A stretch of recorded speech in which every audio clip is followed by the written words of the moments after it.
Chapter 1. The room was filled with the smell of roses.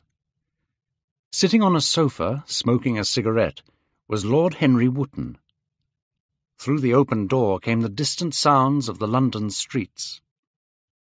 In the centre of the room stood a portrait of an extraordinarily beautiful young man. Sitting a little distance in front of it was the artist himself, Basil Hallward. As the painter looked at the portrait, he smiled. "It is your best work, Basil, the best thing you have ever done," said Lord Henry slowly.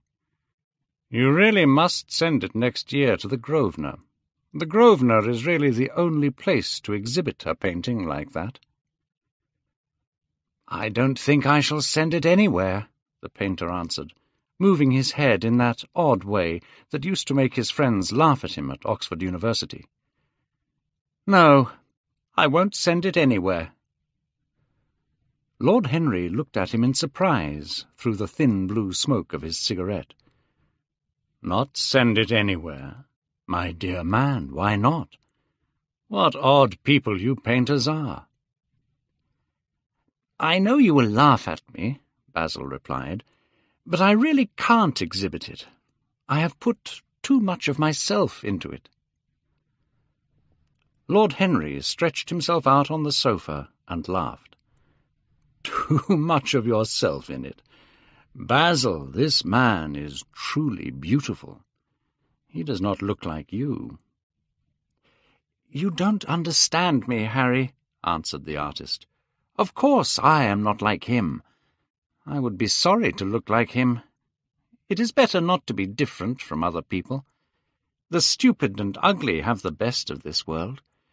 Dorian Gray—" "Dorian Gray? Is that his name?" asked Lord Henry, walking across the room towards Basil Hallward. "Yes, that is his name. I wasn't going to tell you." "But why not?" "Oh, I can't explain. When I like people enormously, I never tell their names to anyone. I suppose you think that's very foolish?" "Not at all," answered Lord Henry. "Not at all, my dear Basil. You forget that I am married, so my life is full of secrets. I never know where my wife is, and my wife never knows what I am doing. When we meet, we tell each other lies, with the most serious faces." "I hate the way you talk about your married life, Harry," said Basil Hallward, walking towards the door that led into the garden.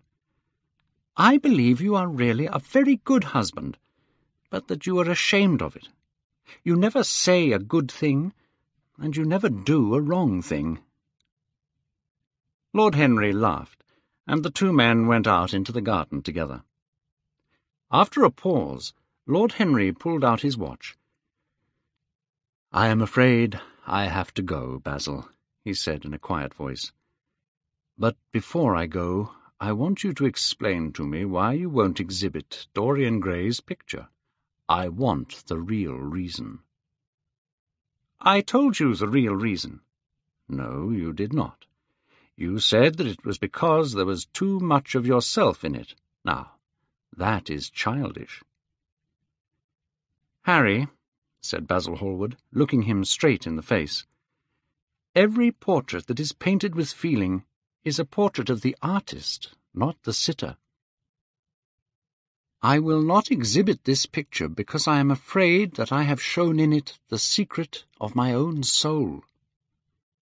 Lord Henry laughed. "And what is that?" he asked. "Oh, there is really very little to tell, Harry," answered the painter, "and I don't think you will understand. Perhaps you won't believe it." Lord Henry smiled and picked a flower from the grass. "I am quite sure I'll understand it," he replied, staring at the flower, "and I can believe anything." "The story is simply this," said the painter. 2 months ago, I went to a party at Lady Brandon's. After I had been in the room for about 10 minutes, I suddenly realized that someone was looking at me. I turned around and saw Dorian Gray for the first time, When our eyes met, I felt the blood leaving my face. I knew that this boy would become my whole soul, my whole art itself. What did you do? We were quite close, almost touching.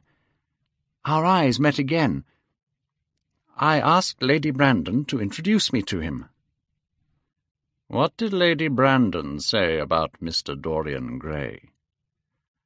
Oh, something like, "Charming boy, I don't know what he does. I think he doesn't do anything. Oh, yes, he plays the piano. Or is it the violin, dear Mr. Gray?" Dorian and I both laughed, and we became friends at once.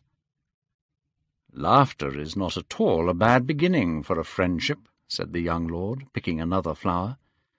And it is the best ending for one. Hallward shook his head. You don't understand what friendship is, Harry. Everyone is the same to you. That's not true, cried Lord Henry, pushing his hat back and looking at the summer sky. I choose my friends for their beauty, and my enemies for their intelligence. A man cannot be too careful in choosing his enemies. Of course, I hate my relations, and I hate poor people because they are ugly, stupid, and drunk. I don't agree with a word you have said, and I feel sure that you don't agree either. Lord Henry touched his pointed brown beard with his finger, and the toe of his boot with his stick. How English you are, Basil. An Englishman is only interested in whether he agrees with an idea, not whether it is right or wrong. But tell me more about Mr. Dorian Gray. How often do you see him? Every day. I couldn't be happy if I didn't see him every day. How extraordinary. I thought you only cared about your art. He is all my art to me now, said the painter. I know that the work I have done since I met Dorian Gray is the best work of my life. In some strange way his personality has shown me a new kind of art. He seems like a little boy, though he is really more than 20, and when he is with me, I see the world differently. Basil, this is extraordinary. I must see Dorian Gray. Hallward got up from his seat and walked up and down the garden. After some time he came back. Harry, he said, Dorian Gray is the reason for my art. You might see nothing in him. I see everything in him. Then why won't you exhibit his portrait? Asked Lord Henry. An artist should paint beautiful things, but he should put nothing of his own life into them. Some day I will show the world what that beauty is. For that reason the world will never see my portrait of Dorian Gray. I think you are wrong, Basil, but I won't argue with you. Tell me, is Dorian Gray very fond of you? The painter thought for a few moments. He likes me, he answered after a pause. I know he likes me. Of course, I flatter him too much, and tell him things that I should not. He is usually very charming to me, and we spend thousands of wonderful hours together. But sometimes he can be horribly thoughtless, and seems to enjoy causing me pain. Then I feel, Harry, that I have given my whole soul to someone who uses it like a flower to put in his coat on a summer's day. Summer days are long, Basil, said Lord Henry in a quiet voice. Perhaps you will get bored before he will. Intelligence lives longer than beauty. One day you will look at your friend, and you won't like his colour or something, and then you will begin to think that he has behaved badly towards you. Harry, don't talk like that. As long as I live, Dorian Gray will be everything to me. You can't feel what I feel. You change too often. My dear Basil, that is exactly why I can feel it. Lord Henry took a cigarette from his pretty silver box and lit it. Then he turned to Hallward and said, "I have just remembered." "Remembered what, Harry?" "Where I heard the name of Dorian Gray." "Where was it?" asked Hallward with a frown. "Don't look so angry, Basil. It was at my aunt's, Lady Agatha's. She told me that she had discovered this wonderful young man. He was going to help her work with the poor people in the East End of London, and his name was Dorian Gray. Of course, I didn't know it was your friend." "I am very glad you didn't, Harry." "Why?" "I don't want you to meet him." A servant came into the garden. "Mr. Dorian Gray is waiting in the house, sir," he said. "You must introduce me now," cried Lord Henry, laughing. The painter turned to his servant. "Ask Mr. Gray to wait, Parker. I will come in a few moments." Then he looked at Lord Henry. "Dorian Gray is my dearest friend," he said. "He is a beautiful person. Don't spoil him. Don't try and influence him. Your influence would be bad. Don't take away from me the one person who makes me a true artist." "What silly things you say," said Lord Henry. Smiling, he took Hallward by the arm and almost led him into the house. Chapter 2. As they entered, they saw Dorian Gray. He was sitting at the piano with his back to them, and he was turning the pages of some music by Schumann. "You must lend me these, Basil," he cried. "I want to learn them. They are perfectly charming." "Perhaps if you sit well for me today, Dorian." "Oh, I am bored with sitting, and I don't want a portrait of myself," answered the boy, turning quickly. When he saw Lord Henry, his face went red for a moment. "I am sorry, Basil. I didn't know that you had anyone with you." "This is Lord Henry Wotton, Dorian. He's an old friend of mine. We went to Oxford together. I have just been telling him what a good sitter you were, and now you have spoiled everything." "You have not spoiled my pleasure in meeting you, Mr. Gray," said Lord Henry, stepping forward and offering his hand. "My aunt has often spoken to me about you." "I am afraid Lady Agatha is annoyed with me at the moment. I promised to go to a club in Whitechapel with her last Tuesday, and I forgot all about it. I don't know what she will say to me." Lord Henry looked at him. Yes, he was certainly wonderfully handsome, with his curved red lips, honest blue eyes, and gold hair. "Oh, don't worry about my aunt. You are one of her favourite people, and you are too charming to waste time working for poor people." Lord Henry sat down on the sofa and opened his cigarette-box.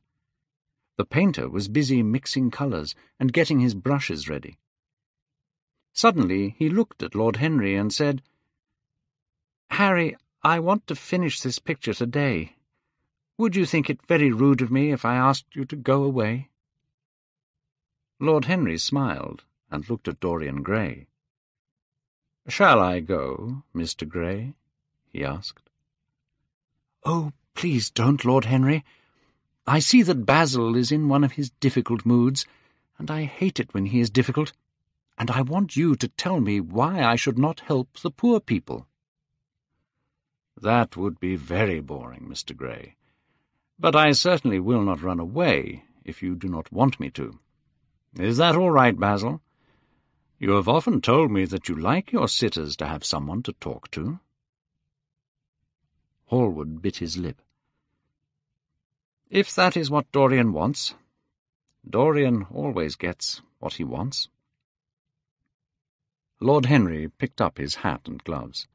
"No, I am afraid I must go. Goodbye, Mr. Gray. Come and see me one afternoon in Curzon Street. I am nearly always at home at 5 o'clock. "Basil," cried Dorian Gray, "if Lord Henry Wotton goes, I will go too. You never open your lips while you are painting, and it is horribly boring just standing here. Ask him to stay." "All right. Please stay, Harry, for Dorian and for me," said Hallward, staring at his picture. "It is true that I never talk when I am working, and never listen either. It must be very boring for my sitters.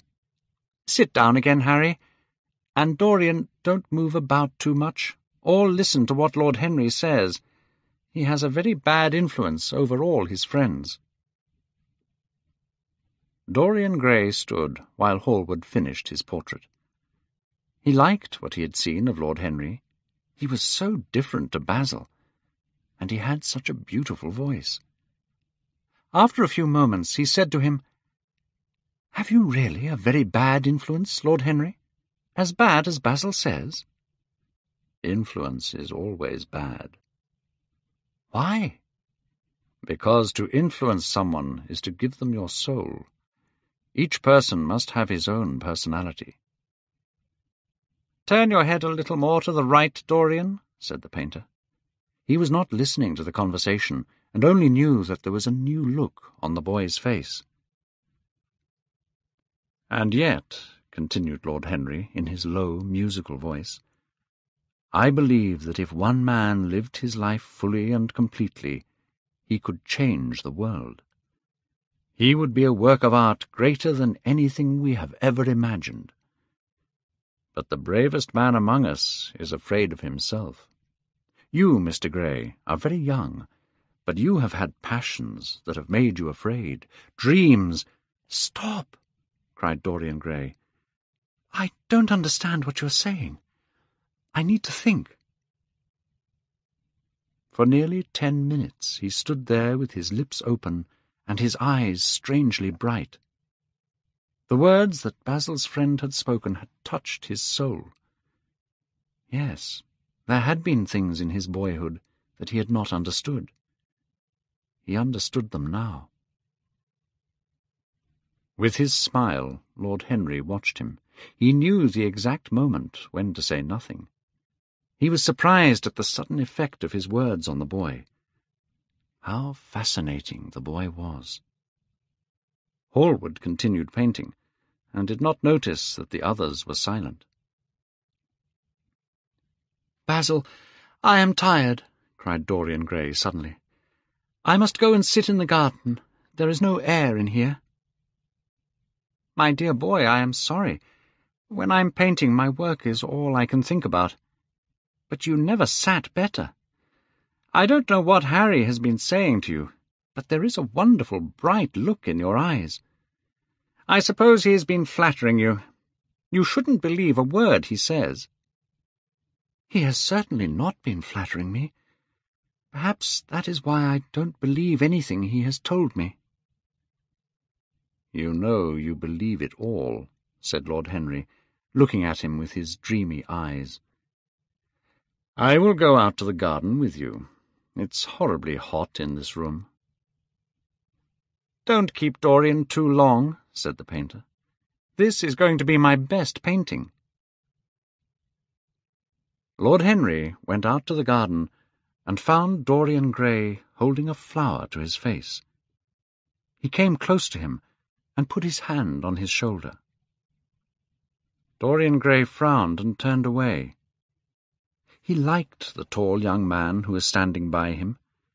His dark, romantic face interested him. There was something in his low, musical voice that was fascinating. But he felt a little afraid. Why was this stranger having a strong influence on him like this? He had known Basil Hallward for months, but the friendship between them had not changed him. Suddenly someone had come into his life and turned it upside down. Someone who seemed to have the key to the mystery of life itself. And yet, what was there to be afraid of? He was not a schoolboy or a girl. It was silly to be afraid. "Let us go and sit out of the sun. I don't want you to be burnt by the sun." "What does that matter?" cried Dorian Gray, laughing as he sat down on the seat at the end of the garden. "It should matter very much to you, Mr. Gray." "Why?" "Because you are young, and to be young is the best thing in the world." I don't feel that, Lord Henry. No, you don't feel it now. Some day when you are old and ugly, you will feel it terribly. Now, wherever you go, you charm the world. Will it always be so? You have a wonderfully beautiful face, Mr. Grey. I don't think— Don't frown. It is true. The gods have been good to you. But what the gods give, they quickly take away. You have only a few years in which to really live, perfectly and fully. Live your life now, while you are still young. Suddenly the painter appeared at the door and waved at them to come in. They turned to each other and smiled. "I am waiting," he cried. "Please come in. The light is perfect." They got up and walked towards the house together. "You are glad you have met me, Mr. Grey," said Lord Henry, looking at him. "Yes, I am glad now. I wonder whether I will always be glad." "Always, that is a terrible word. Women are so fond of using it." 20 minutes later, Hallward stopped painting. He stood back and looked at the portrait for a few moments. Then he bent down and signed his name in red paint on the bottom left-hand corner. "It is finished," he cried.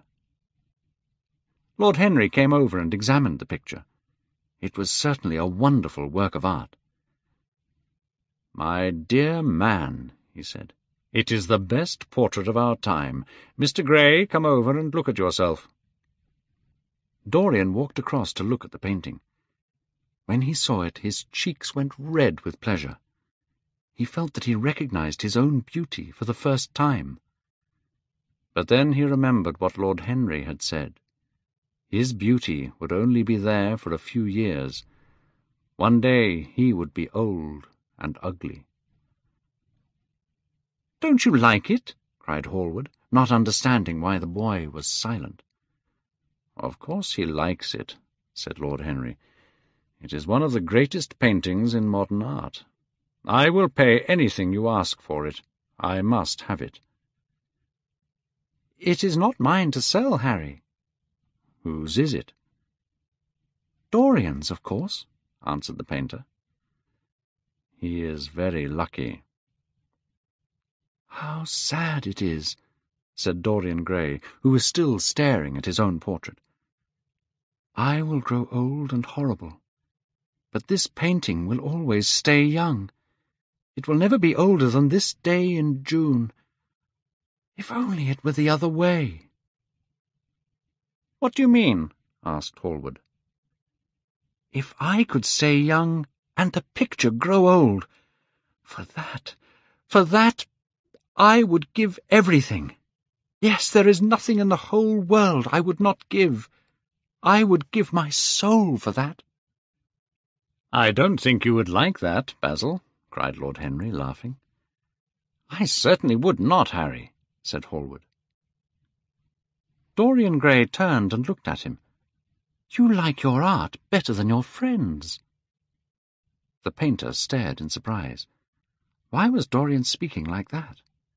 What had happened? His face was red, and he seemed quite angry.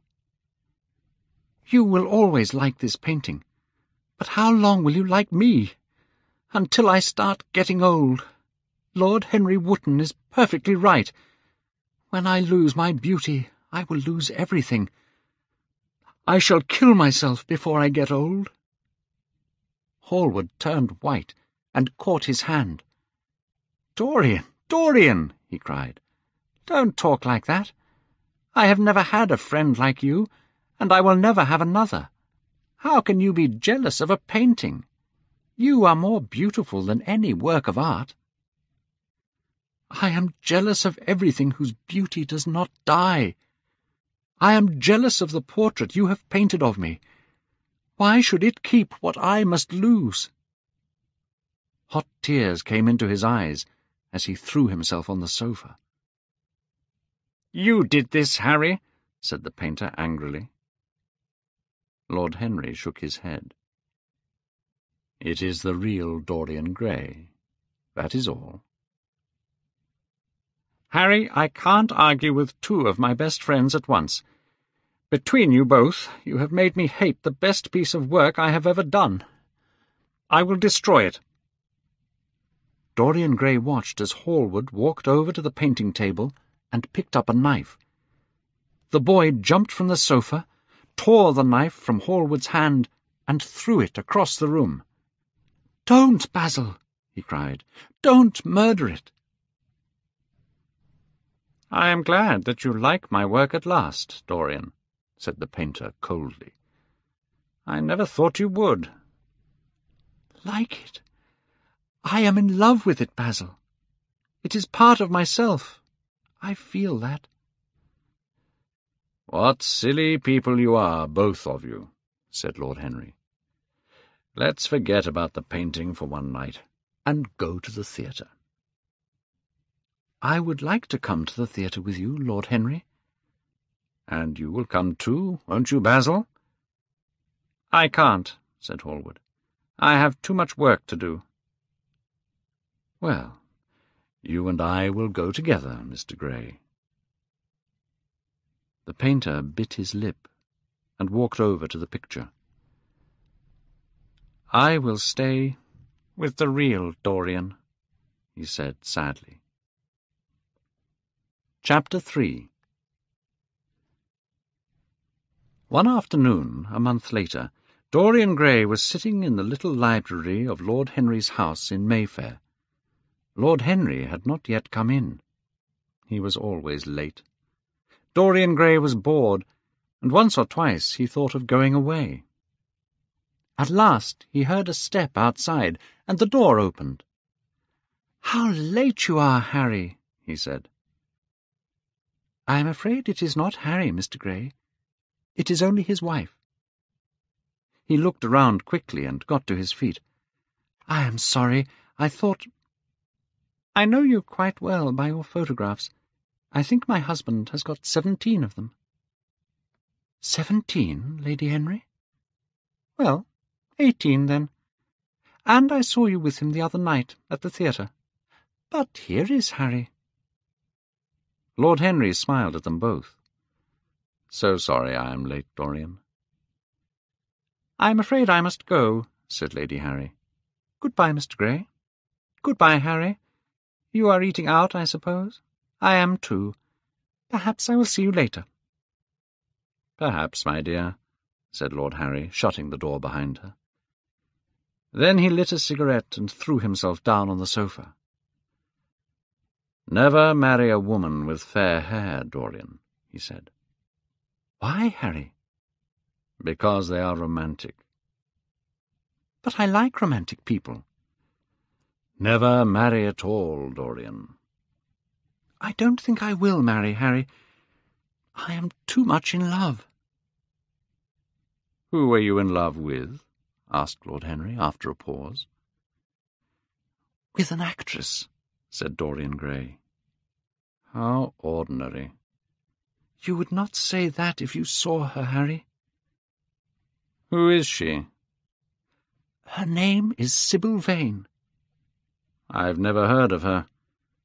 "No one has. People will some day, though. She is an artist." "My dear boy, no woman is an artist. Women never have anything to say, but they say it charmingly. How long have you known her?" "About 3 weeks." "And where did you meet her?" "I will tell you, Harry, but you must not laugh. After all, it was you who gave me a passion to know everything about life. For days after I met you, I searched the streets for beauty. I walked around the East End until I found a dirty little theatre. I see you are laughing. It is horrible of you." "I am not laughing, Dorian. Go on with your story." "The play was Romeo and Juliet. At first I was annoyed at the thought of seeing Shakespeare in such a terrible place, and when a fat old gentleman came out as Romeo, I nearly walked out. But then I saw Juliet. Harry, She was the loveliest thing I had ever seen in my life. When did you meet her? I went back the next night, and the night after that. On the third evening, I waited for her outside the theatre. What was she like? Sybil? Oh, she was shy and gentle. She is only 17, and there is something of a child in her. She said to me, "You look like a prince. I must call you Prince Charming." Miss Sybil knows how to flatter you. Oh, you don't understand her, Harry. She thinks that I am like a person in Shakespeare. She knows nothing of life. Sybil is the only thing I care about. That is the reason, I suppose, that you never have dinner with me now. I thought it might be something romantic. My dear Harry, we eat together every day, said Dorian. You always come very late. Well, I have to see Sybil play, he cried. Can you have dinner with me tonight, Dorian? He shook his head. Tonight she is Ophelia, he answered, and tomorrow night she will be Juliet. When is she Sybil Vane? Never. That's good. Oh, how horrible you are! But when you see her, you will think differently. I want you and Basil to come and watch her tomorrow night. You are certain to recognize that she is wonderful. All right. Tomorrow evening. Will you see Basil before then, or shall I write to him? Dear Basil, I haven't seen him for a week. It is rather horrible of me, as he sent me my portrait a few days ago. I love looking at it. Perhaps you should write to him. I don't want to see him alone. He says things that annoy me. He gives me good advice. Lord Henry smiled. People are very fond of giving away advice they need themselves. Oh, Basil is a good man, but I don't think he really understands about art and beauty. Since I have known you, Harry, I have discovered that. Basil, my dear boy, puts everything that is charming in him into his work. I must go now, Harry. My Juliet is waiting for me. Don't forget about tomorrow. Goodbye. As Dorian left the room, Lord Henry began to think about what he had just learnt. Certainly few people had ever interested him so much as Dorian Gray. Yet the mad worship of this actress did not make him annoyed or jealous. He was pleased by it. It made the boy more interesting to study. Later that night, when he arrived home from dinner, Lord Henry saw a telegram on the table near the door. He opened it and read that Dorian Gray was going to marry Sybil Vane. Chapter 4. "I suppose you have heard the news, Basil," said Lord Henry the following evening. They were in the dining-room of the Bristol Hotel. "No, Harry," answered the artist, giving his hat and coat to the waiter. "What is it?" "Dorian Gray is going to be married," said Lord Henry, watching him as he spoke. Hallward frowned. "Dorian going to be married?" he cried. "Impossible." "It is perfectly true." "To whom?" "To some little actress." "But it would be absurd for him to marry someone like that." "If you want to make him marry this girl, tell him that, Basil. He is sure to do it then. Whenever a man does a completely stupid thing, it is always for a good reason." "I hope this girl is good, Harry." "Oh, she is better than good. She is beautiful," said Lord Henry. "Dorian says that she is beautiful, and he is not often wrong about these things. Your portrait has helped him understand beauty in others. We are to see her tonight, if that boy doesn't forget." "But how can Dorian marry an actress, Harry? It is absurd," cried the painter, walking up and down the room, biting his lip. "Dorian Gray falls in love with a beautiful actress who plays Juliet. He asks her to marry him. Why not? I hope that Dorian Gray marries this girl, and worships her for 6 months. Then he can suddenly become fascinated by another woman. You don't mean a word of that, Harry. I know you don't really want Dorian Gray's life to be spoiled. You are much better than you pretend to be. Lord Henry laughed. The reason we all like to think so well of others is because we are afraid for ourselves. But here is Dorian himself. He will tell you more than I can. My dear Harry, my dear Basil, you must both congratulate me, said the boy, throwing off his coat and shaking each of his friend's hands. I have never been so happy. Of course, it is sudden. All the best things are. And yet it seems to me to be the one thing I have been looking for all my life. I hope you will always be very happy, Dorian, said Hallward. But why did you not tell me? You told Harry. There really is not much to tell, cried Dorian. Last night I went to see her again. After, when we were sitting together, there came into her eyes a wonderful look. It was something I had never seen there before. We kissed each other. I can't describe to you what I felt at that moment.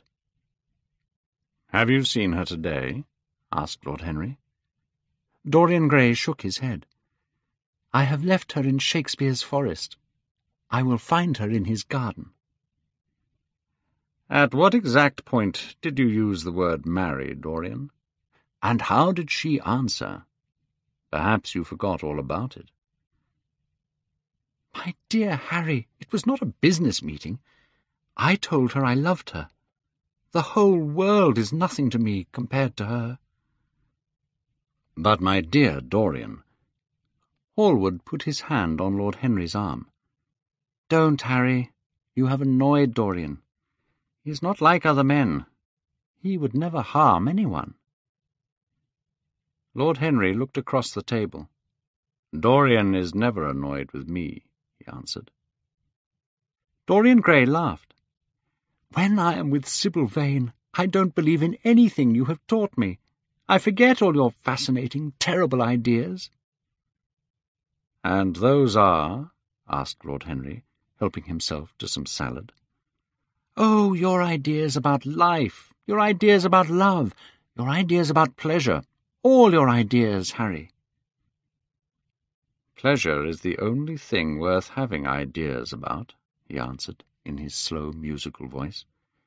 When we are happy, we are always good. But when we are good, we are not always happy. I know what pleasure is, cried Dorian Gray. It is to worship someone. That is certainly better than when someone worships you. Harry, you are terrible. I don't know why I like you so much. Let us go down to the theatre. When you see Sybil, you will change your ideas. They got up and put on their coats. The painter was silent and thoughtful. He felt very sad. Dorian Gray would never again be to him all that he had been in the past. Life had come between them. When he arrived at the theatre, it seemed to Hallward that he had grown years older. Chapter 5. The theatre was crowded that night. It was terribly hot, and there were young people shouting to each other from across seats. Women were laughing loudly, and their voices sounded horrible. People were eating oranges and drinking from bottles. "What a place to find the perfect girl in," said Lord Henry. "Yes," answered Dorian Gray. "It was here I found her. When you see her as Juliet, you will forget everything. These ugly people become quite different when she appears." "I understand what you mean, Dorian," said the painter, "and I believe in this girl. Anyone you love must be wonderful." "Thanks, Basil," answered Dorian Gray. "I knew that you would understand me. In a few minutes you will see the girl who I am going to give my life to. the girl who I have given everything that is good in me." Then Sybil appeared. The crowd shouted and called her name. Yes, she was certainly lovely to look at, Lord Henry thought. Basil Hallward jumped to his feet excitedly. Dorian Gray sat staring at her like he was in a dream. "Charming, charming!" cried Lord Henry. A quarter of an hour later, Lord Henry whispered to Hallward, "She is one of the loveliest girls I have ever seen, but she is a terrible actress." Dorian Gray's face turned white as he watched her speak. She was so different tonight. Now she was not Juliet, but a very bad actress who did not understand Shakespeare's words. Even the crowd became bored and began to talk loudly. The only person who did not seem to notice was the actress herself.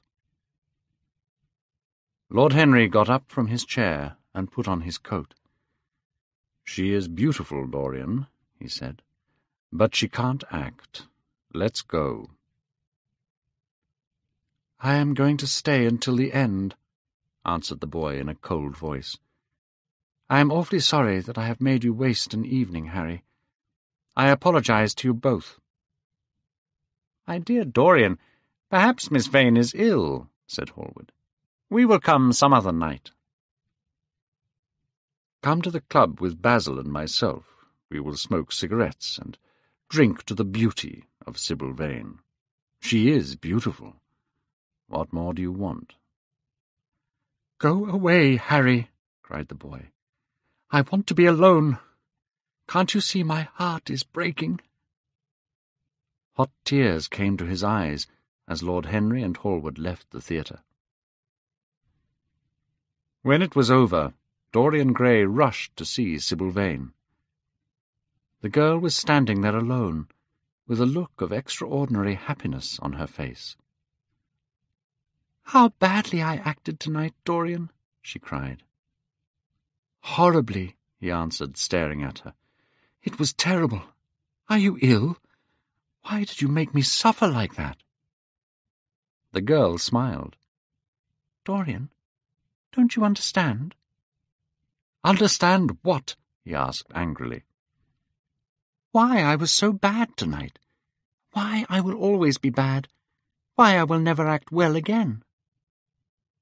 "You are ill, I suppose. When you are ill, you shouldn't act. My friends were bored. I was bored." "Dorian, Dorian," she cried. "Before I knew you, acting was the one important thing in my life. It was only in the theatre that I lived. I thought that it was all true. Tonight, for the first time in my life, I saw that I was playing at love. Our love for each other is the only true love. Take me away with you, Dorian. I don't want to be an actress any more." He threw himself down on the sofa and turned away his face. "You have killed my love," he said quietly. Then he jumped up and went to the door. "My God, how mad I was to love you! What a fool I have been! You are nothing to me now. I will never see you again. I will never think of you. I will never speak to you again." The girl went white. "You are not serious, Dorian. You are acting," she whispered, putting her hand on his arm. He pushed her back. "Don't touch me," he cried. Then he turned and left the room. After walking the streets of London all night, he arrived home just after sunrise. As he passed through the library, he saw the portrait that Basil Hallward had painted of him. He stared at it in surprise, and walked on into his bedroom. He took his coat off and stood next to his bed. A few moments later he returned to the picture and looked at it closely. In the poor light the face seemed to have changed a little. Now the mouth looked cruel. It was certainly strange. He walked to the window and opened the curtains. The light changed the room. but the face stayed the same. In fact, the sunlight made the mouth look even crueler. Going back to his bedroom, he found a small mirror that had been a present from Lord Henry. He looked at his real face and saw no sign of cruelty. What did it mean? He threw himself into a chair and began to think. Suddenly he remembered what he had said in Basil Hallward's house the day the picture had been finished. Yes, he remembered it perfectly. He had asked that the painting grow old so that he himself could remain young. But such things were impossible. It was terrible even to think about them. And yet there was the picture in front of him. There was the cruelty in the mouth. Cruelty. Had he been cruel? No, why think about Sybil Vane? She was nothing to him now. But the picture, what was he to say of that? It held the secret of his life, and told his story. It had taught him to love his own beauty. Would it teach him to hate his own soul? Would he ever look at it again? He would save himself. He would not see Lord Henry again. He would go back to Sybil Vane, marry her, and try to love her again. She had suffered more than he had. Poor child. He had been selfish and cruel to her. They would be happy together. His life with her would be beautiful and pure. He got up from his chair and covered the portrait. How horrible, he said to himself, and he walked across to the window and opened it. When he stepped out onto the grass, he took a deep breath. He thought only of Sybil. The birds that were singing in the garden seemed to be telling the flowers about her. Chapter 6. It was nearly 1 o'clock the next afternoon when he woke up. His servant brought him a cup of tea and some letters. One of them was from Lord Henry, and had been brought by hand that morning. He put it to one side. He went into the library for breakfast, feeling perfectly happy. Then he saw the open window and the covered portrait.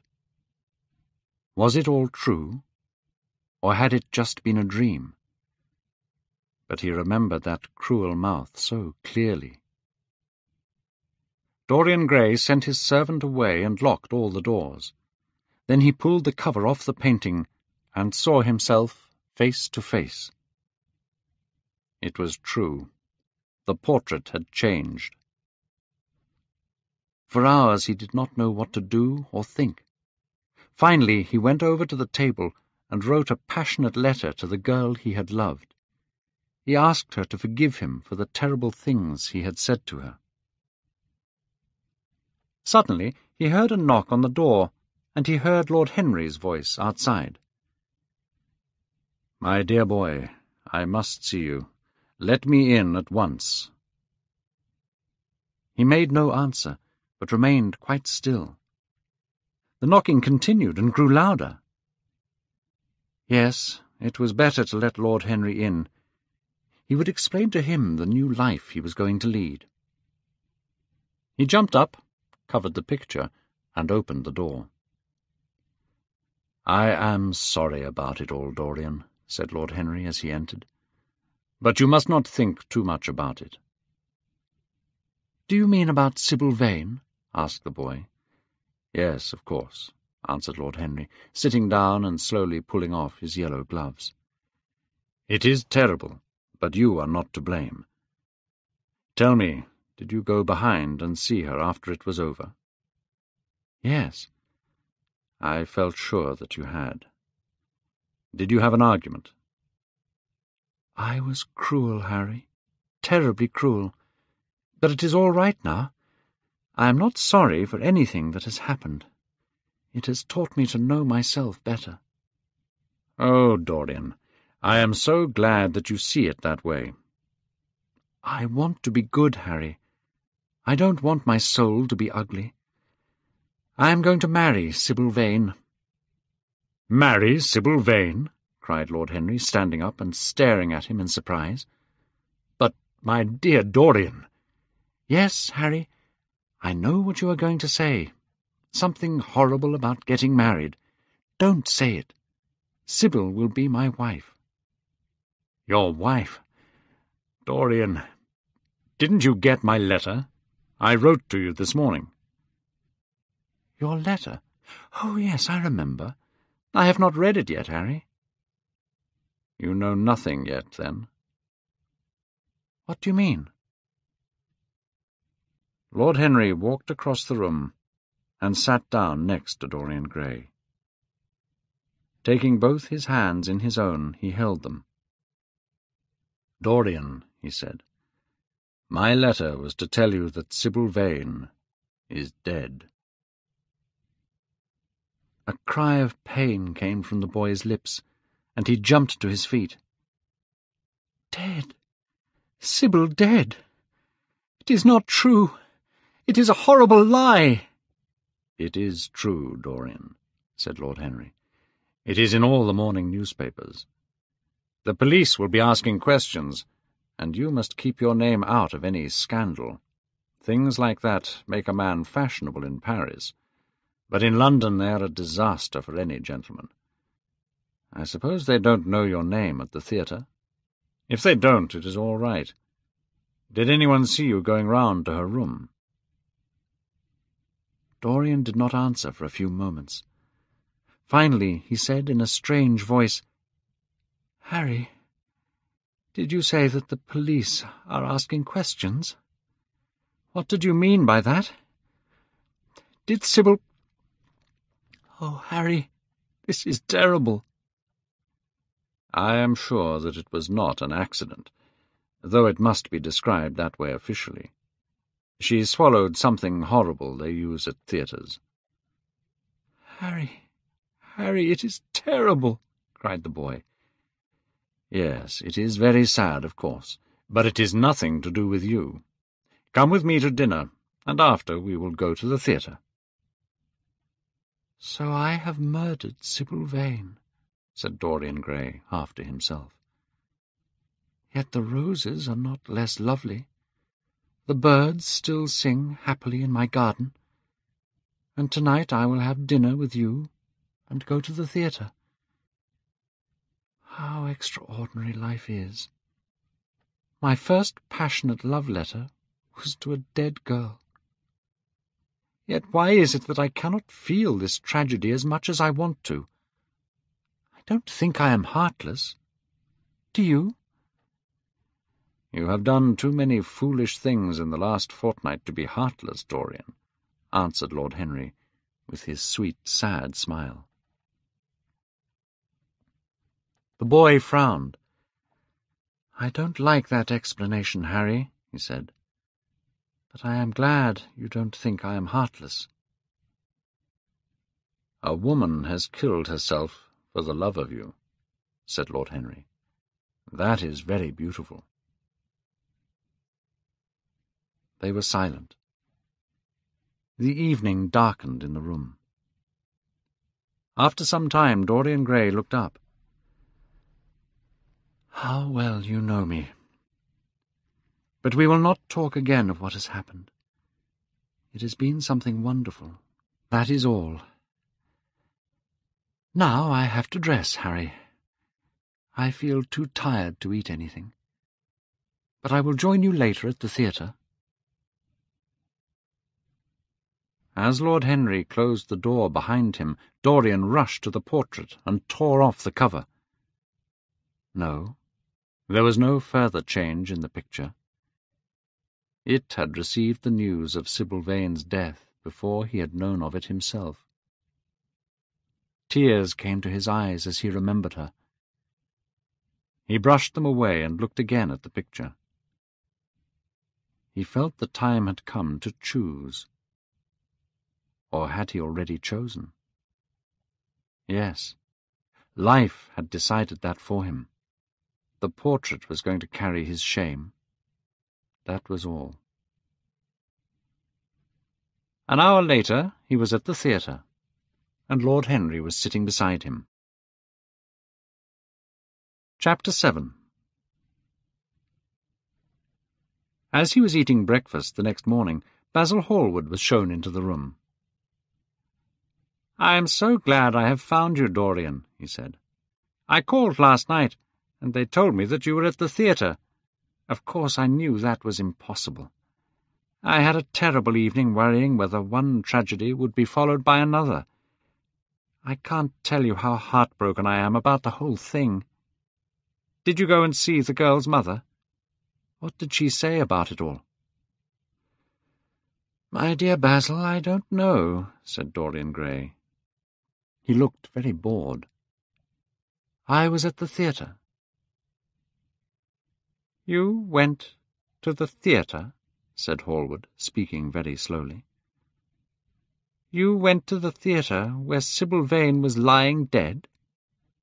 "Stop, Basil! I won't hear it," cried Dorian, jumping to his feet. "You must not speak of such things. What is done is done. What is past is past." "You call yesterday the past? Dorian, this is horrible. Something has changed you completely. You look exactly the same as the wonderful boy in my picture, but now there is no heart in you. It is all Harry's influence. I see that." The boy went to the window and looked out at the garden for a few moments. "Harry has taught me many things, Basil," he said at last. "You have only taught me to love my own beauty." "I am truly sorry for that, Dorian." "I don't know what you mean, Basil," he said, turning round. "I don't know what you want. What do you want?" "I want the Dorian Gray I used to paint," said the artist sadly. "Basil," said the boy, going over to him and putting his hand on his shoulder, "you have come too late. Yesterday, when I heard that Sybil Vane had killed herself—" "Killed herself? My God, is there no doubt about that?" cried Hallward. "My dear Basil, of course she killed herself." The older man put his face in his hands. "How terrible," he said in a quiet voice. "No," said Dorian Gray. "There is nothing terrible about it. It is one of the great romantic tragedies of our time. I know you are surprised at me talking to you like this. You have not realized how I have changed. I was a boy when you knew me. I am a man now. I have new passions, new thoughts, new ideas. But, Dorian, I am different. But you must not like me less. Of course I am very fond of Harry, but I know that you are better than he is. You are not stronger. You are too afraid of life. But you are better. And how happy we used to be together. Don't leave me, Basil. And don't argue with me. I am what I am." The painter felt strangely sad. Dorian Gray was extraordinarily important to him. The boy had changed his art. Perhaps his cruel talk about Sybil Vane was just a mood that would pass away. There was so much in him that was good. "Well, Dorian," he said with a sad smile, "I won't speak to you again about this horrible thing. I only hope that your name is kept out of any scandal. Have the police asked to see you?" Dorian shook his head. "They don't even know my name," he answered. "She didn't know your name?" "Only my first name, and I am sure that she did not tell it to anyone. She told her family that I was Prince Charming. It was pretty of her. You must do me a drawing of Sybil, Basil. I would like to have something more of her than the memory of a few kisses." "I will try and do something, Dorian. But you must come and sit for me again. I can't work so well without you." "I can never sit for you again, Basil. It is impossible," he cried. "My dear boy, what is this foolishness?" Hallward cried. "Did you not like what I did for you? Where is it? Why have you covered it? Let me look at it. It is the best thing I have ever done. It is very bad of your servant to hide my work like that. I felt the room looked different as I came in. It was not my servant who covered it, Basil. I did it myself. The light was too strong on the portrait. Too strong? No, the light is perfect in here. Let me see it. And Hallward walked towards the corner of the room. A terrible cry came from Dorian Gray's lips, and he rushed between the painter and the covered portrait. "Basil, you must not look at it. I don't want you to." "Not look at my own work? Are you serious? Why shouldn't I look at it?" cried Hallward, laughing. "If you try and look at it, Basil, I promise I will never speak to you again. I am very serious." Hallward looked at Dorian Gray in surprise. He had never seen him like this before. The boy's face was white and angry. "Dorian, don't speak." "But what is the matter? Of course I won't look at it if you don't want me to," he said coldly, walking over to the window. "But it seems rather absurd that I cannot see my own work when I am going to exhibit it in Paris in the autumn." "To exhibit it? You want to exhibit it?" cried Dorian Gray. A terrible fear was building inside him. Was the world going to see his secret? Were people going to stare at the mystery of his life? That was impossible. "Yes, Georges Petit is going to exhibit all my best pictures in October. Don't worry, it is only for 1 month." Dorian Gray passed his hand across his face. It felt hot and wet. He felt that he was about to face horrible danger. "You told me a month ago that you would never exhibit it," he cried. "Why have you changed your mind?" He stopped suddenly, and a cruel look came into his eyes. He had remembered something Lord Henry had said to him. "Ask Basil why he won't exhibit your picture. He told me once, and it is a very strange story." Yes, perhaps Basil, too, had his secret. He would ask him and try. "Basil," he said, coming over quite close and looking him straight in the face, "we all have secrets. What was your reason for not wanting to exhibit my picture?" "Dorian, if I told you, you might like me less than you do now, and you would certainly laugh at me. If you don't want me ever to look at your picture again, I won't. I have always you to look at. Your friendship is more important to me than exhibiting a painting." "No, Basil. You must tell me," said Dorian Gray. His feeling of fear had passed away. Now he just wanted to find out Basil Hallward's mystery. "Dorian," said the painter, who did not look happy, "have you ever noticed something in the picture? Something strange?" "Basil!" cried the boy, staring at him with wild eyes. "I see you did.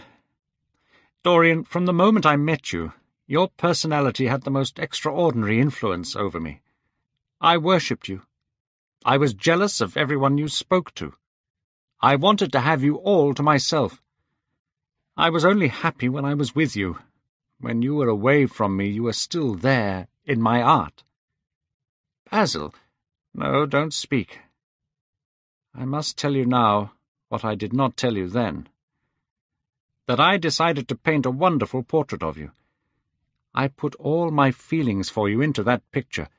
I felt, Dorian, that I had told too much. I had put too much of myself into it. So I decided never to exhibit the portrait. I told Harry, and he laughed. When the picture was finished and I sat alone with it, I felt that I was right. Later I thought that perhaps I was being foolish, and when this Paris offer came— But I see now that the picture cannot be shown." Dorian Gray breathed deeply. The colour came back to his cheeks, and a smile crossed his lips. The danger was over. and he was safe for a while. What a sad story Basil had told. Would he ever be so influenced by the personality of a friend? Lord Henry had the charm of being very dangerous, but that was all. "It is extraordinary to me, Dorian," said Hallward, "that you saw this in the portrait." "I saw something in it," he answered. "Something that seemed to me very strange." "Well, you don't mind me looking at the thing now?" Dorian shook his head. "You must not ask me that, Basil. I cannot let you stand in front of that picture." "You will one day, won't you?" "Never." "Well, perhaps you are right. And now, goodbye, Dorian. You have been the one person in my life who has really influenced my art. But you don't know what it cost me to tell you all that I have told you." "My dear Basil," said Dorian, "what have you told me? Only that you worshipped me too much. That is not even flattery." "It was not meant as flattery. And now that I have told you, something seems to have gone out of me. Perhaps you should never put what you worship into words." "You mustn't talk about worship. It is foolish. You and I are friends, Basil, and we will always be friends." "You have got Harry," said the painter sadly. "Oh, Harry," laughed the young man. "Harry spends his life saying and doing extraordinary things. He lives the sort of life I want to live, but I don't think I would go to Harry if I was in trouble. I would prefer to go to you, Basil." "You will sit for me again?" "Impossible. There is something terrible about a portrait. It has a life of its own. I will come and have tea with you instead." "Well, goodbye then.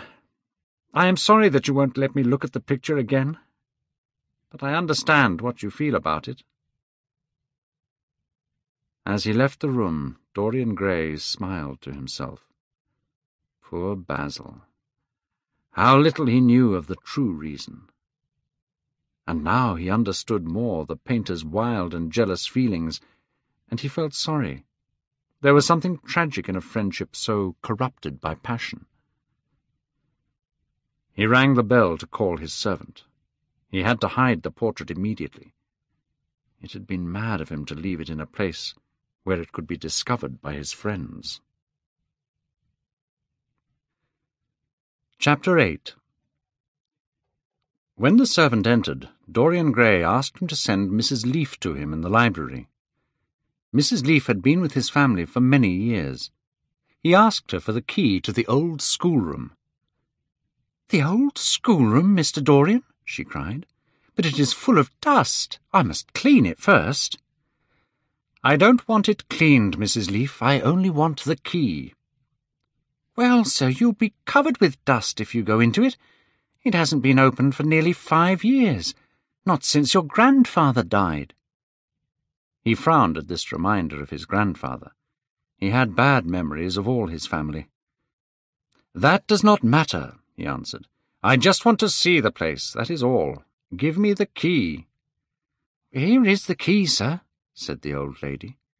"But you are not going to live up there, are you, sir?" "No, no," he cried. "Thank you, Mrs. Leaf. You can go." An hour later, 2 men arrived to move the portrait. "It's very heavy, sir," said one of the men as they climbed the stairs. "I'm afraid it is rather heavy," said Dorian, as he opened the door of the old schoolroom where he was going to hide the secret of his corrupted soul. He had not entered the room since he was a child. It was a large room, built by his grandfather to keep him at a distance. Every moment of his lonely childhood came back to him as he looked round. It was a room full of terrible memories, but it was safe. He had the key, and no other person could enter it. The face in the portrait could grow old and ugly. What did it matter? No one could see it. He himself would not see it. He did not have to watch the terrible corruption of his soul. He would stay young. That was enough. When the men had gone, Dorian locked the door and put the key in his pocket. He felt safe now. No one would ever look at that horrible thing. Only he would ever see his shame. He went back to the library and found a note from Lord Henry. In it was a report from the newspaper about Sybil Vane. Her death was officially described as an accident. He frowned and tore the paper in two. Then he walked across the room and threw the pieces away. How ugly it all was, and how horribly real ugliness made things. Perhaps the servant had read the report and had begun to suspect something. And yet, what did it matter? What had Dorian Gray to do with Sybil Vane's death? There was nothing to be afraid of. Dorian Gray had not killed her. Chapter 9. Many years passed, yet the wonderful beauty that had so fascinated Basil Hallward stayed with Dorian Gray. Even those who had heard terrible rumours against him could not believe them when they met him. He always had the look of someone who had kept himself pure.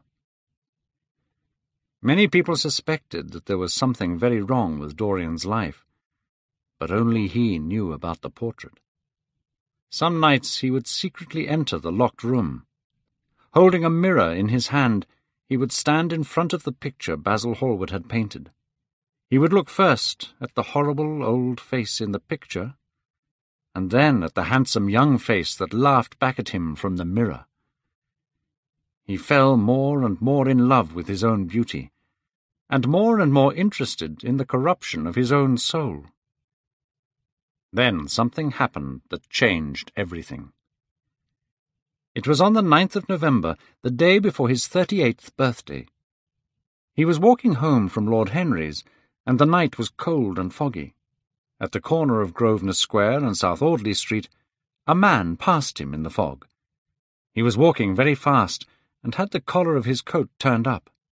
He had a bag in his hand. Dorian recognized him. It was Basil Hallward.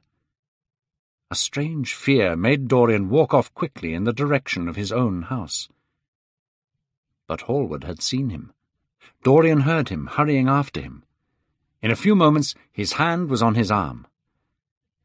"Dorian, what an extraordinary piece of luck! I have been waiting for you in your library ever since 9 o'clock. I am going to Paris on the midnight train, and I wanted to see you before I left. I thought it was you, or at least your coat, as I passed you, but I wasn't sure. Didn't you recognize me?" "In this fog, my dear Basil, I can't even recognize Grosvenor Square. I believe my house is somewhere about here, but I don't feel at all certain about it. I am sorry you're going away, as I have not seen you for such a long time, but I suppose you will be back soon." "No. I am going to be out of England for 6 months. Here we are at your door. Let me come in for a moment. I have something to say to you." "That would be lovely. But won't you miss your train?" said Dorian Gray, as he went up the steps and opened the door with his key. "I have plenty of time," he answered. "The train doesn't go until 12:15, and it is only just 11. All I have with me is this bag, and I can easily get to Victoria Station in 20 minutes. Dorian looked at him and smiled. "Come in, or the fog will get into my house." Hallward followed Dorian into the library. There was a bright wood fire on one side of the room, and 2 lamps on the other. "Would you like a drink?" asked Dorian. "No, thanks, I won't have anything more," said the painter, taking his hat and coat off. "And now, my dear Dorian, I want to speak to you seriously. Don't frown like that. You make it so much more difficult for me." "What is it all about?" cried Dorian, throwing himself down on the sofa. "I hope it is not about myself. I am tired of myself tonight. I would prefer to be somebody different." "It is about yourself," answered Hallward in his deep voice, and I must say it to you." Dorian breathed deeply and lit a cigarette. "Is it really necessary, Basil? I think you should know some of the terrible things that people are saying about you." "I don't want to know anything about them. I love scandals about other people, but scandals about myself don't interest me." "Every gentleman is interested in his good name, Dorian. You don't want people to talk of you as something terrible and corrupt. But I don't believe these rumours at all. At least I can't believe them when I see you. Corruption is a thing that writes itself across a man's face. It cannot be hidden." "My dear Basil, and yet I rarely see you now, and you never come to my house. When I hear all the terrible things people are whispering about you, I don't know what to say. Why have so many of your friends killed themselves? Young men from good families like Adrian Singleton, and that poor young soldier." "Stop, Basil. You are talking about things of which you know nothing," said Dorian. "I know how people talk in England. This is a country where people have two faces. They whisper rumours about people like myself, and then do much worse things when others are not looking." "Dorian," cried Hallward, "that is not the question. I know England is bad, but that's the reason I want you to be a good influence on your friends. Instead, you have lost all belief in goodness and honesty. You have filled those poor young men with a madness for pleasure." Dorian smiled. "How can you smile like that? I only want you to have a clean name.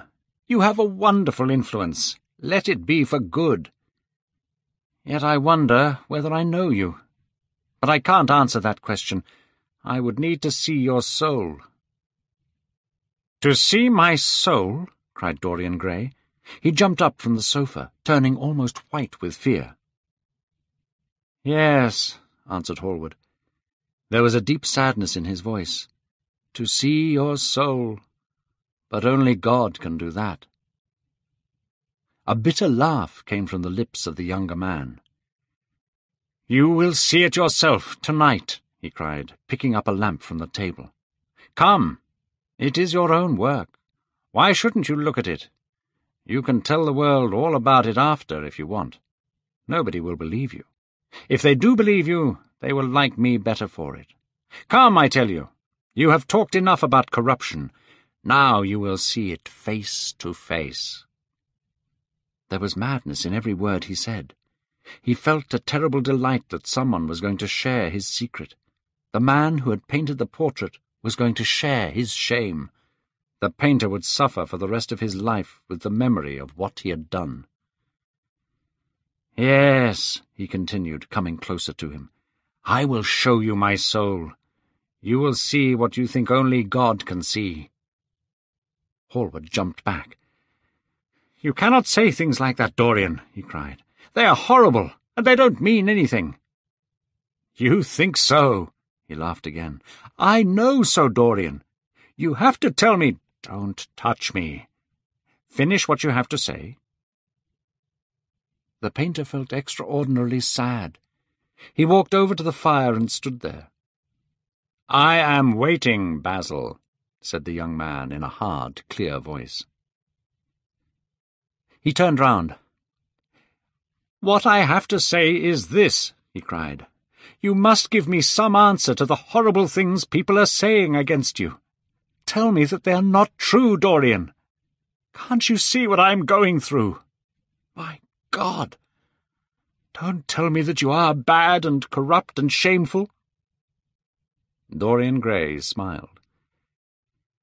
"Come upstairs, Basil," he said quietly. "I keep a diary of my life from day to day. I will show it to you if you come up with me." "I will come with you, Dorian, if you wish it.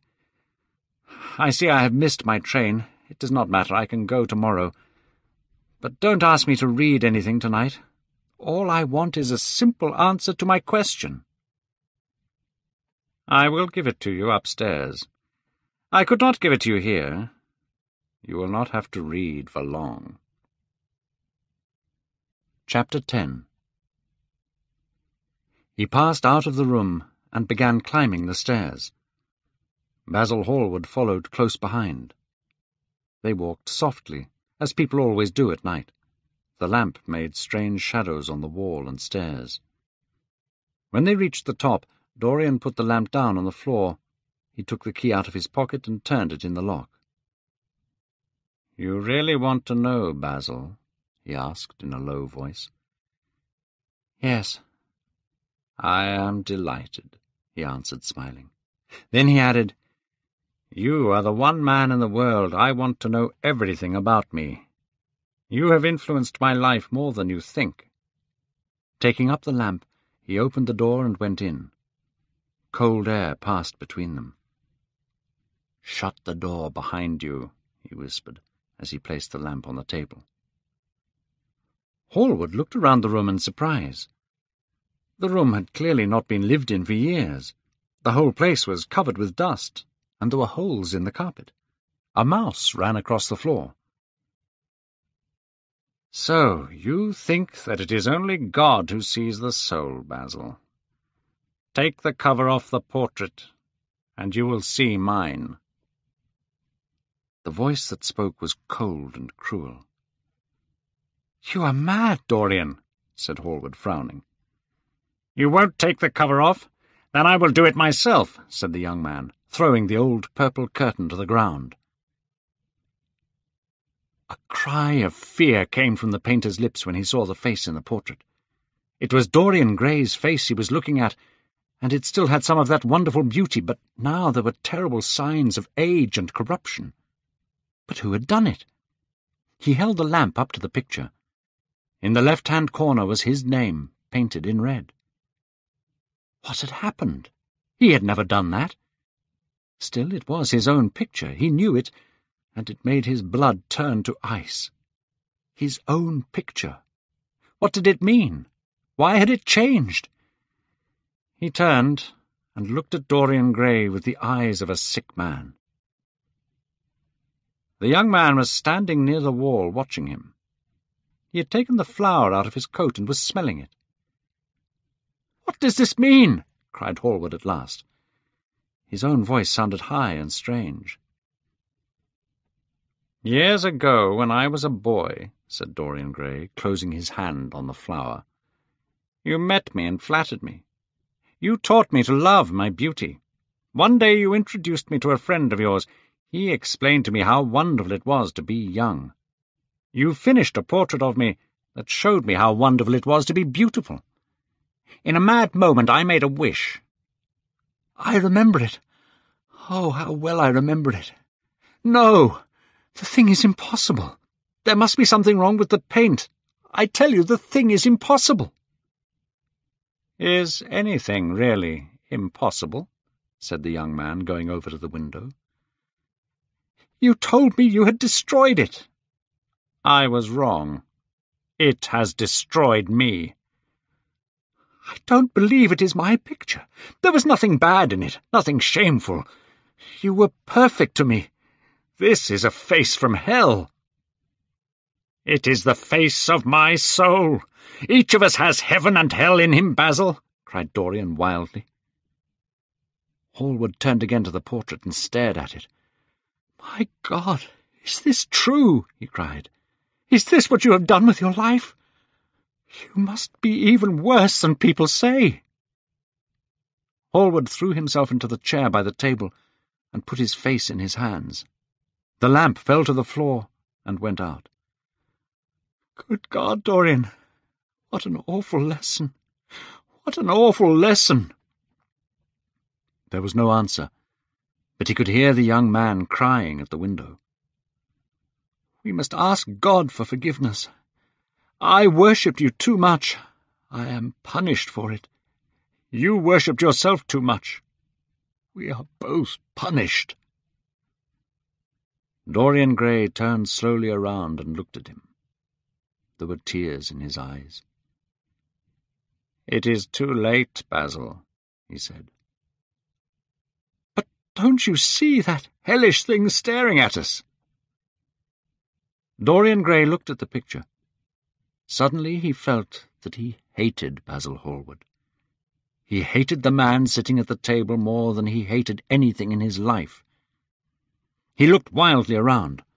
Something shone on top of the painted cupboard that faced him. It was a knife he had left there some days before. He moved slowly towards it, passing Hallward as he did so. He took the knife in his hand and turned around. Hallward moved in his chair. He rushed at him and stuck the knife into his neck again and again.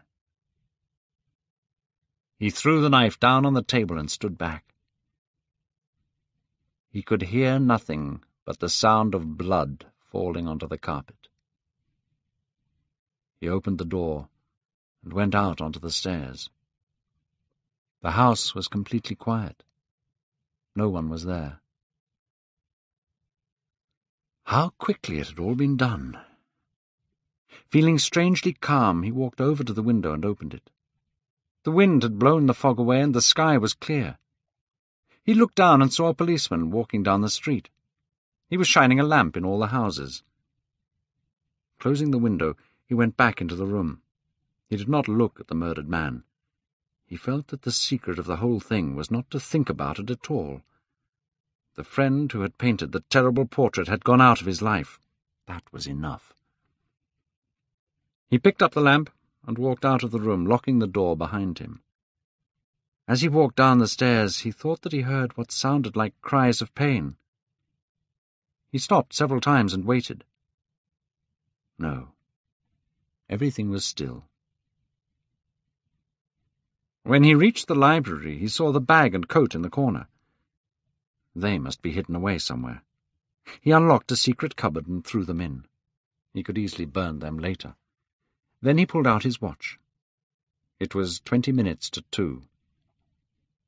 He sat down and began to think. Basil Hallward had left the house at 11. No one had seen him come in again. The servants were in bed. Paris.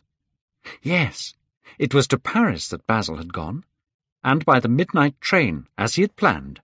It would be months before anyone suspected anything. Months! He could destroy everything long before then. Suddenly he had a thought. He put on his coat and hat and went into the front room.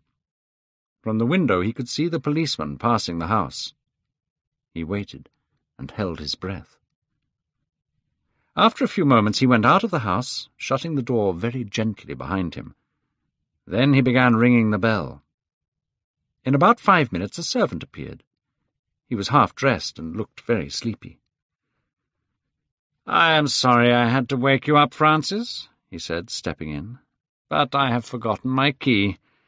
What time is it?" 10 minutes past 2, sir," answered the man, looking at a clock. 10 minutes past 2. How horribly late. You must wake me at 9 tomorrow. I have some work to do. All right, sir. Did anyone call this evening? Mr. Hallward, sir. He stayed here until 11, and then he went away to catch his train. Oh, I am sorry I didn't see him. Did he leave any message? No, sir. He said he would write to you from Paris. That is all, Francis. Don't forget to call me at 9 tomorrow. No, sir. The man went off to his bedroom. Dorian Gray threw his hat and coat upon the table and passed into the library. For a quarter of an hour he walked up and down the room, biting his lip and thinking. Then he took down a book from one of the cupboards and began to turn the pages. Alan Campbell, 152, Hertford Street, Mayfair. Yes, that was the man he wanted. Chapter 11. At 9 o'clock the next morning, his servant came in with a cup of chocolate and opened the curtains. Dorian was sleeping quite peacefully, lying with one hand under his cheek. As he opened his eyes, a smile passed across his lips. He turned round and began to drink his chocolate. The November sun came into the room, and the sky was bright. It was almost like a morning in May. Slowly he remembered what had happened the night before. The dead man was still sitting there, and in the sunlight now. How horrible that was. Such terrible things were for the darkness, not the day. After he had drunk his cup of chocolate, he went over to the table and wrote 2 letters. One he put in his pocket, and the other he handed to his servant. "Take this round to 152 Hertford Street, Francis. If Mr. Campbell is out of town, get his address." When the servant had gone, he lit a cigarette and began drawing on a piece of paper. First he drew flowers, then houses, then human faces. Suddenly he realized that every face he drew looked like Basil Hallward. He frowned and went over to lie on the sofa. An hour went past very slowly. Every second he kept looking up at the clock. As the minutes went by, he became horribly worried. He got up and walked around the room. His hands were strangely cold. At last the door opened and his servant entered. "Mr. Campbell, sir," said the man. The colour came back to his cheeks. "Ask him to come in at once, Francis." He felt himself again. His fear had gone away. In a few moments Alan Campbell walked in. He looked very angry and rather worried. "Alan, this is kind of you. I thank you for coming." "I hoped never to enter your house again, Grey, but you said it was a question of life and death." His voice was hard and cold, and he kept his hands in the pockets of his coat. "Yes, it is a question of life and death, Alan, and to more than one person. Sit down." Campbell took a chair by the table, and Dorian sat opposite him. The 2 men's eyes met. In Dorian's there was great sadness. He knew that what he was going to do was terrible. After a moment of silence, Dorian said very quietly, "Alan, in a locked room at the top of the house, a dead man is sitting at a table. He has been dead for 10 hours now. Don't stir, and don't look at me like that. You don't need to know who this man is. You don't need to know how or why he died. What you have to do is this." "Stop, Grey. I don't want to know anything more. I don't care if what you tell me is true or not true. I don't want any part in your life. Keep your horrible secrets to yourself. They don't interest me any more." "Alan, they will have to interest you." "I am awfully sorry for you, Alan, but I can't help myself. You are the one man who can save me. Alan, you are a scientist. You know about chemistry and things of that kind. What you have got to do is to destroy the thing that is upstairs." "You are mad, Dorian. I will have nothing to do with this." "He killed himself, Alan." "I am glad of that. But who made him do it? You, I suppose." "Do you still refuse to do this for me?" "Of course I refuse. You have come to the wrong man. Go to some of your friends. Don't come to me." "Alan, it was murder. I killed him. You don't know what he made me suffer." "Murder? Good God, Dorian, is that what you have come to? I will have nothing to do with it." "You must have something to do with it. Don't ask any more questions. I have told you too much already. But you must do this. We were friends once, Alan." "Don't speak of those days, Dorian. They are dead." "They will hang me for this, Alan. Don't you understand? They will kill me for what I have done." Campbell got up to leave. "I will not have anything to do with this." "You refuse?" "Yes." The same look of sadness came into Dorian Gray's eyes. Then he took a piece of paper and wrote something on it. He read it over and pushed it across the table. Then he got up and went over to the window. Campbell looked at him in surprise and picked up the paper. As he read it, his face went white, and he fell back in his chair.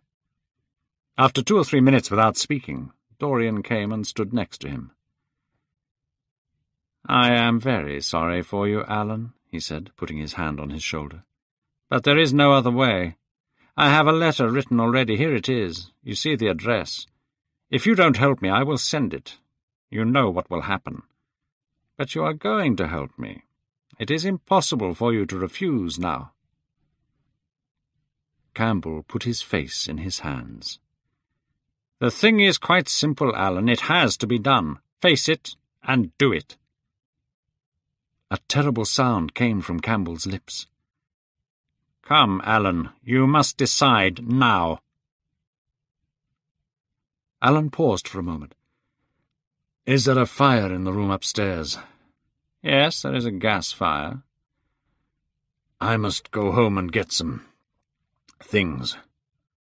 "No, Alan, you must not leave the house. Write out what you want, and my servant will get the things for you." It was nearly 2:00 when the servant returned with an enormous wooden box filled with the things Campbell had asked for. "You can have the rest of the day to yourself, Francis." "Thank you, sir." When the servant had left, the two men carried the box up the stairs. Dorian took out the key and turned it in the lock. Then he stopped, and Campbell saw that his eyes were full of tears. "I don't think I can go in, Alan," he said. "I don't need you," said Campbell coldly. Dorian half opened the door. As he did so, he saw the face of the portrait staring in the sunlight. He remembered that the night before he had forgotten to cover the picture. He was about to rush forward when he saw something that made him jump back.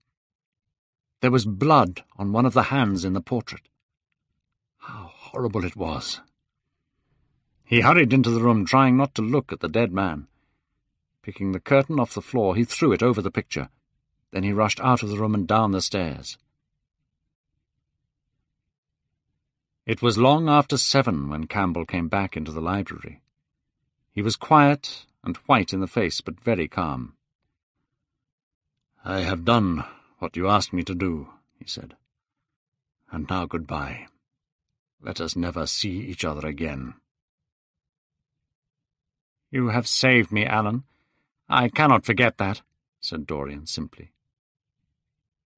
When Campbell had left, he went upstairs. There was a horrible smell in the room, but the thing that had been sitting at the table was gone. Chapter 12. "Don't tell me that you are going to be good," cried Lord Henry. "You're quite perfect. Don't change." Dorian Gray shook his head. "No, Harry. I have done too many terrible things in my life. I am not going to do any more. But tell me, what is happening here in London? I have been out of the country for more than a month." "People are still discussing poor Basil's disappearance." "Are they not bored with that yet?" said Dorian, pouring out some wine and frowning. "My dear boy, they have only been talking about it for 6 weeks. The British only need one subject of conversation every 3 months. They have been very lucky recently, though. First there was the scandal of my wife leaving me, and then Alan Campbell killed himself. Now there is the mysterious disappearance of an artist. The British police are saying that Basil did take the midnight train on the 9th of November, but the French police are sure that he never arrived in Paris at all." "What do you think has happened to Basil?" asked Dorian, holding up his wine against the light. "I have no idea. If Basil wants to hide himself, it is no business of mine. If he is dead, I don't want to think about him. Death is the only thing that ever frightens me. I hate it." "Why?" said the younger man in a tired voice. "Because," said Lord Henry, "it is the only thing that is final. Let us have our coffee in the music-room, Dorian. You must play Chopin to me. The man who ran away with my wife played Chopin beautifully. Poor Victoria. I was very fond of her. The house is quite lonely without her." Dorian said nothing, but went into the next room and sat at the piano. After the coffee had been brought in, he stopped playing. "Harry," he said, looking over at Lord Henry, "do you think Basil was murdered?" Lord Henry yawned. "Everyone liked Basil. Who would want to murder him? He was not clever enough to have enemies. Of course he was a wonderful painter, but a man can paint like Velasquez, and yet still be rather boring. Basil was really rather boring. The only thing that interested me about him was that he worshipped you."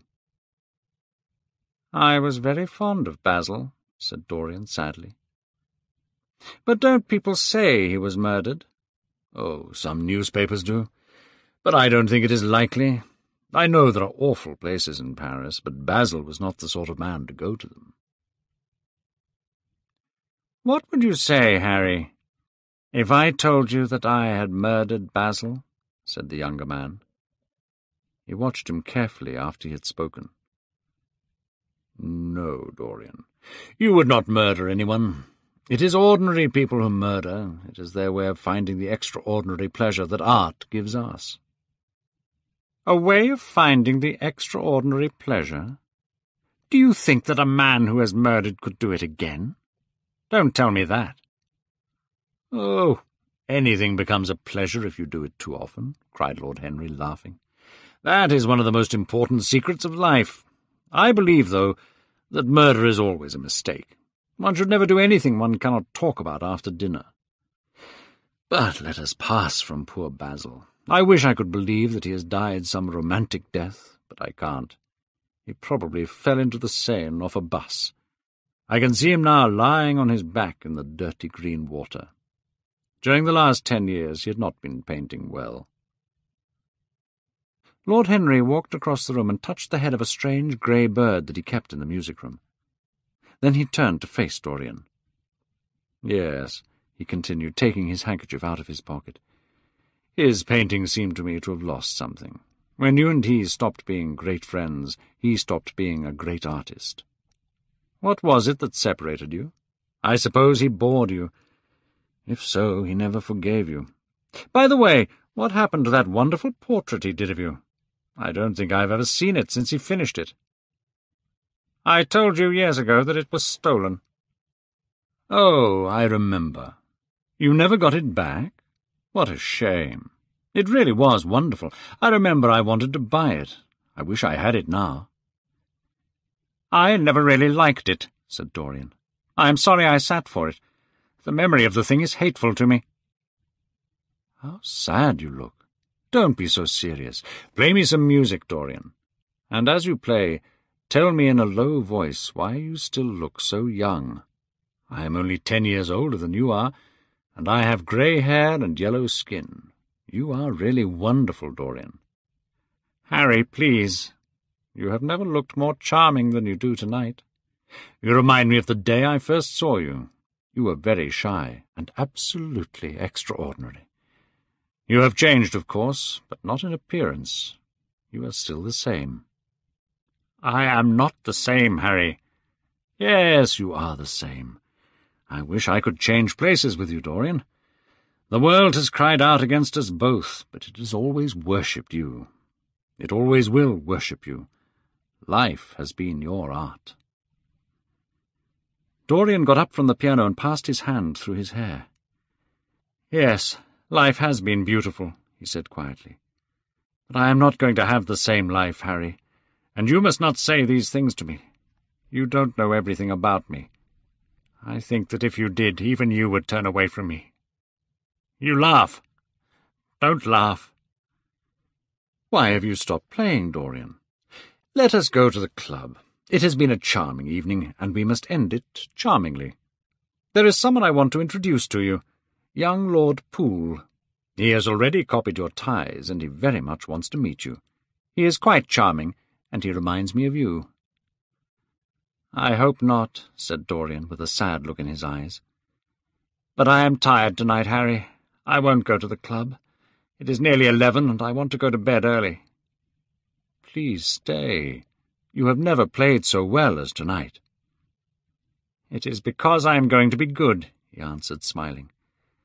"I am a little changed already." "You can't change to me, Dorian," said Lord Henry. "You and I will always be friends. Come round tomorrow. We shall go to lunch." "Do you really want me to come, Harry?" "Certainly. The park is quite lovely now. I don't think there have been such flowers since the year I met you." "Very well.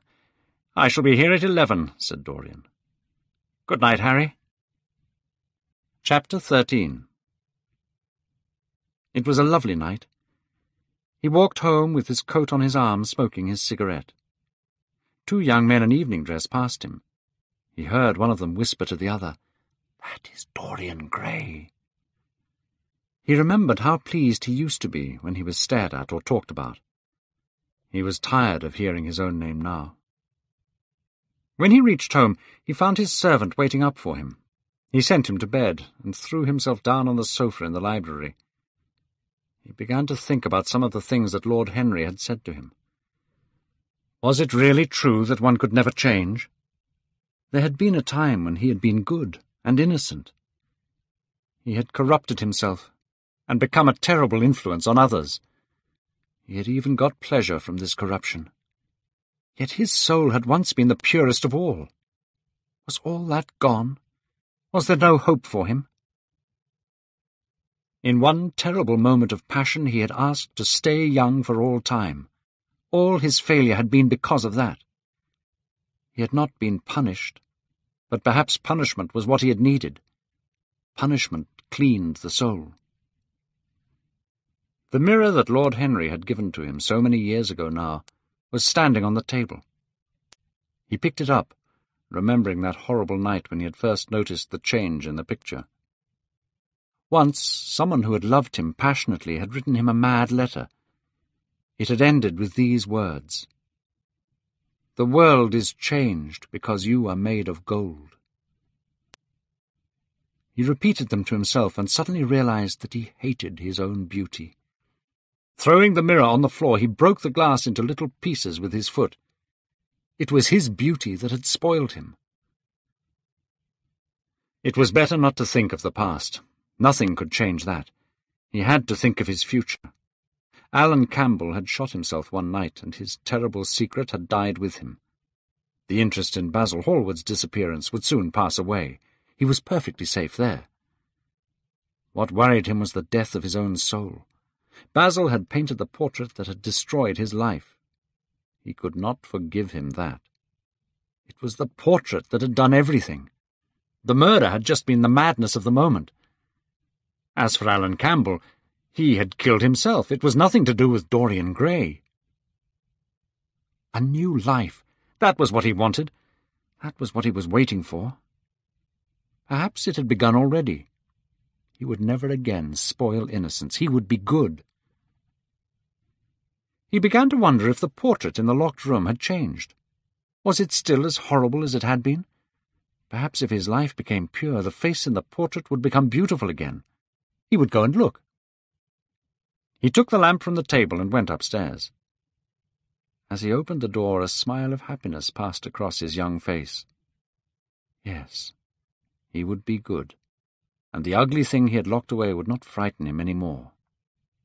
He felt happier already. He went in quietly, locking the door behind him. Walking straight over to the portrait, he took off the purple curtain that was covering it. An angry cry of pain came from him. He could see no change. The thing was still hateful, more hateful even than before. The red mark on the hand seemed brighter, and more like new blood. And why was the red mark larger than it had been? It was all over the fingers now. There was blood on the painted feet, and blood on the hand that had not held the knife. What did it all mean? That he should go to the police? That he should tell the whole story and be put to death? He laughed. He felt the idea was absurd. If he did tell them now, who would believe him? There was nothing left of the murdered man anywhere. He had destroyed everything belonging to Basil Hallward. He himself had burnt the bag and the coat. They would simply say he was mad. Was this murder to follow him all his life? Was he always going to suffer because of his past? Yet what could he do? Go to the police? Never. There was only one thing they could use against him, and that was the picture itself. He would destroy it. Why had he kept it so long? Once it had given him pleasure to watch it changing and growing old. Recently he had felt no such pleasure. It had kept him awake at night. When he had been away, he had been frightened that another person would see it. Just the memory of it spoiled many moments of happiness. He would destroy it. He looked around and saw the knife that had killed Basil Hallward. He had cleaned it many times, until there was no mark left on it. It was bright, and it shone. It had killed the painter. Now it would kill the painter's work, and all that it meant. It would kill the past. When that was dead, he would be free. He picked up the knife and pushed it into the picture. There was a cry and a crash. The cry was so horrible that frightened servants woke and came out of their rooms. 2 gentlemen who were passing in the square below stopped and looked up at the great house. They hurried on until they met a policeman and brought him back. The policeman rang the bell several times, but there was no answer. Except for a light in one of the top windows, the house was all dark.